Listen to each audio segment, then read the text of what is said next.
Hey everyone, welcome. I am so excited. I've been working on this talk over the last few days because this is something that happened recently with the solar eclipse. So I'm calling this talk Solar Eclipse, the power of the darkness to lead us to intuitive eating. That sounds big and bold, and yes, I accept the challenge to see how we can look at the idea of the solar eclipse and how it leads us out of the darkness. And first, I want to ask you, did you see the solar eclipse? Did you watch it? Here in the States, it was a pretty big deal. Lots of people were getting out and looking at the reflection of the sun, special glasses, the whole thing. My husband and I went outside and we didn't have the glasses, but we used the little paper that shows the outline of the solar eclipse. We've done this before, and it was also pretty cool. There were the moon shapes in our plants. If you look down at our plants, the reflection down on the ground, it was pretty cool and pretty interesting. And so I just became fascinated over these past few weeks about the solar eclipse. And I was even amazed because friends of mine traveled to another state to look at the solar eclipse and track what was going on. And I found that fascinating that this really has captured some our minds and kind of just the wonderings of it. So it made me think about it and how it's related into our lives about food, overeating, body image, and that's what we're going to talk about today. So first, for those of you who don't know, I think it's good to just go in a little bit about what is a solar eclipse. And so what it is it's when the moon passes between the sun and the earth. So it gets in between the sun and the earth and it casts a shadow on the planet. There are places in the United States, I think Mexico too, where it literally went dark, like it was nighttime. And it was this powerful reminder of the elements and how the when the moon gets in between the sun and the earth, we're going to have darkness. And that also the idea that it was temporary, that it didn't last for forever, and it moved in and it moved out. And we also were aware of it and were looking for it and really knew what to do about it. And I think that is some of the metaphors and messages for overeating, for food, and for our bodies. So let's talk about that. The idea of the light turns into the dark, turns back into the light. And I think we all know, we've talked about this a lot on the Feed Your Soul with Kim podcast. We talk a lot about the relationship with food and how it feels hard sometimes. And that would be a la the darkness, where we feel guilt and shame and restrictions and angry at ourselves and just heavy from food. And that is that dark shadow time. And what we've come to know, as we've talked about this a lot in this podcast, is that we can do things to move out of that dark shadow time and back into the light. But we've got to acknowledge and honor that there is this dark moments that come and really become knowledgeable about what do we do. I don't think it goes away where we're ever all beyond it. The food shows up for us as there's difficulties, and that's just life. And so as we were celebrating the solar eclipse, we go, oh, we noticed the moon was going to come in between the sun and the earth. We knew there was a shadow. We knew we'd move on. And I think the same thing happens in life. One of the reasons why I wanted to do a podcast and a talk on the solar eclipse is that my friend Teresa Campos, and I'll put her information below. I love what she talks about. And she had a community workshop where she talked about the symbolism of the solar eclipse. And I found it fascinating because we did some meditations and really getting and writings about what is that darkness mean to us and what's going on, and then how do we move out of those shadows in our life?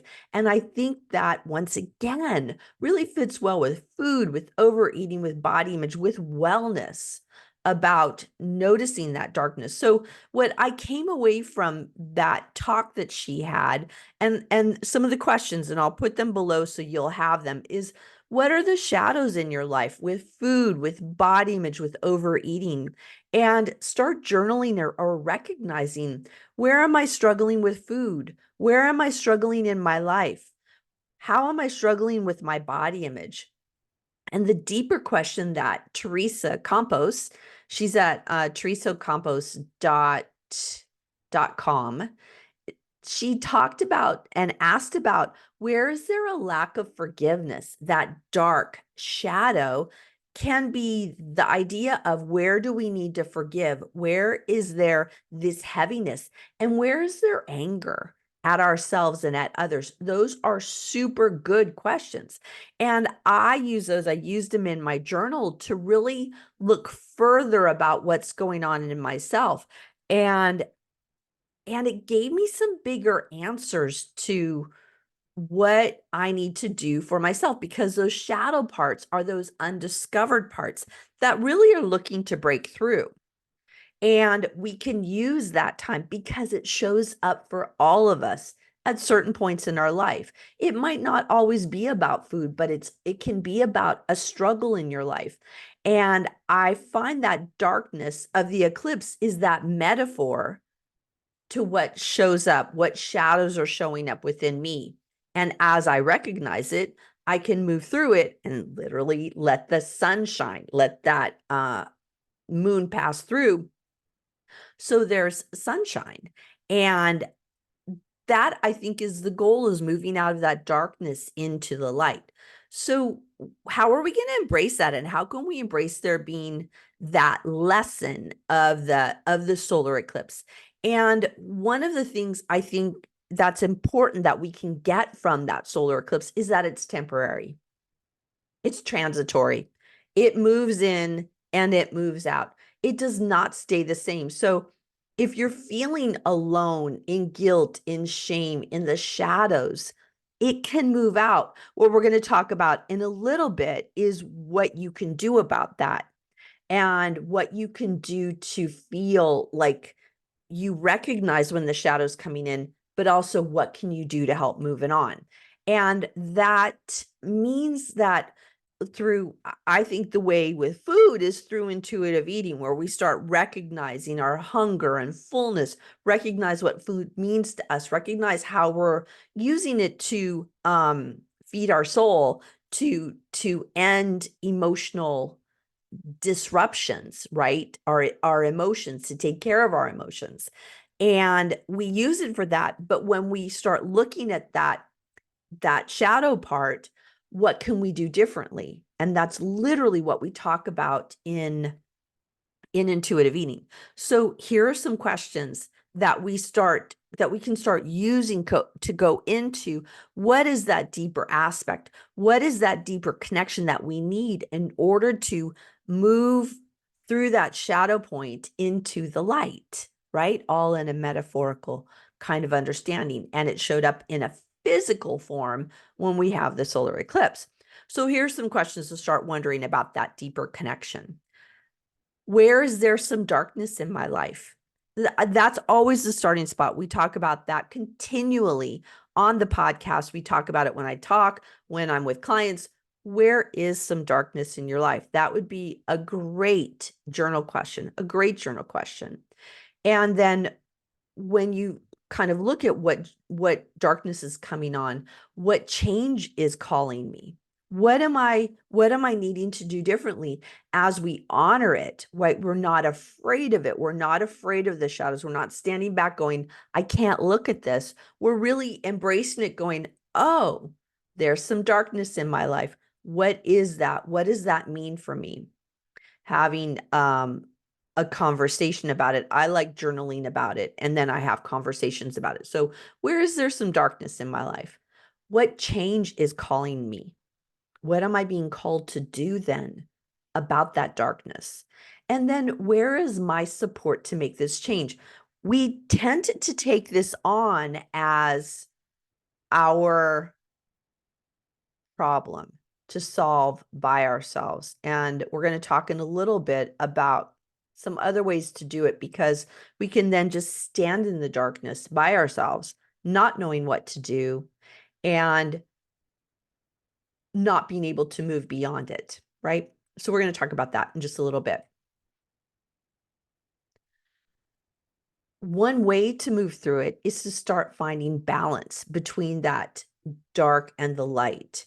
And how do we start moving into another way of being, and finding that equilibrium within our lives to recognize what's going on and then finding ways to move out of it. Okay. So how are we going to do that? How are we going to start looking at this kind of navigate the challenges was a term that came up. Like, how do we navigate the challenges? And I think one of the ways is to use intuitive eating as a way to harness the power and navigate the challenges. So one of many things, there's so many, I could do hundreds of them, but I just wrote down a few tools that you could start using. One is looking at what's going on through a positive light. By that, I don't mean discount what's going on, but what is the gift in this? What is the value in this? Those, I think, are seeing it in a positive light, to start asking yourself questions about, what does this mean for me? What could I do differently? What's calling to me? And asking those more affirmative questions to help move you out of what feels like darkness, right? Also, the idea of practicing self-compassion, I think, is a really important tool. And that becomes loving yourself, honoring yourself, honoring the value that you have, and really increasing that self-compassion for yourself and what's going on. It could be a season of difficulty, of darkness that feels really hard. So how can you have self-compassion for, I do it where I pat myself on the shoulder and I say, this is clients, you pat yourself on the shoulder, go, there, honey. It's hard right now. And just like the solar eclipse, the moon will come in between, there will be the darkness, and it will move on. And we trust that we know it will move on. Another tool, a third tool, is building resilience. And that becomes how you start taking care of yourself in a way that boosts yourself up. It's interesting. I have been doing, since really the first of the year, I have been doing a daily meditation practice. This is, gosh, it's been then 4 months, 4+ months I've been doing it on a daily basis. And this has really had a profound impact in terms of building my resistance. I feel like I'm not so reactive. I'm not so bitey in my comments, or easy to anger. And I can pivot off of feeling really upset because I've built the resilience in myself through, for me, meditation, more inner positive regard. And it just keeps me more elevated. I use what's called positive intelligence. And if you want to learn more about that, shoot me an email and I can send you things on positive intelligence.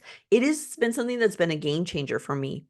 And I will start talking about it more on the podcast about positive intelligence, because I have found that it's been really powerful. But what that does is it builds more capacity within me to increase my resilience, increase my self-esteem, and increase my ability to manage things that are difficult. That's just the truth. So it begins to help me navigate challenges with grace and with strength. Just like as the moon moves through between the earth and the sun, this too will pass. So if we're going to look at what kind of things you want to do, I've already made mention of some of them. What could you do? One is take a moment and journal or meditate on what changes you're ready to embrace and how you can find balance with your relationship with food, with your body, with your life to really increase that wellness. And those are some major tools I love is journal and meditate, and do it right now after this talk, after this podcast. The other thing to do, and this is what we were talking about earlier, is seek out support from professionals, licensed mental health professionals. If you need some help about how to contact somebody, I'll put it in the notes below about how you can seek some professionals. Really, it just takes Google your city and licensed mental health professional, and you will get lots of people. If you're within the California area, you can look me up. I'm a licensed mental health professional within the state of California. I'd be more than happy to help you with mental health issues. You also could align yourself with a community that shares your same goals and wants to really feel better in their lives, in their body, and around food. And one of the places I recommend is the Feed Your Soul community on Facebook. We really have a positive atmosphere where we can really support each other to feel better around ourselves and around food. The last thing I would suggest, and maybe it should have been first, but come join us in Emotional Eating Solutions. That is our course that helps you move you through peace with food through intuitive eating. And really, I think more than that, it's a wellness program. It's really about how to have wellness in your overall life. We look at it through the lens of food and intuitive eating, but it's really how to have wellness, mind, body, spirit in your life. And I think that's what we're all looking for. So I hope you embrace the idea of the solar eclipse and the idea that, yes, we have the light, we move into darkness, and then we know that we're moving back into the light as the metaphor for our lives. And I thank you for listening. Thank you for being a part of the Feed Your Soul community and listening. And I love talking with all of you. And I look forward to talking with you again really soon. Bye-bye.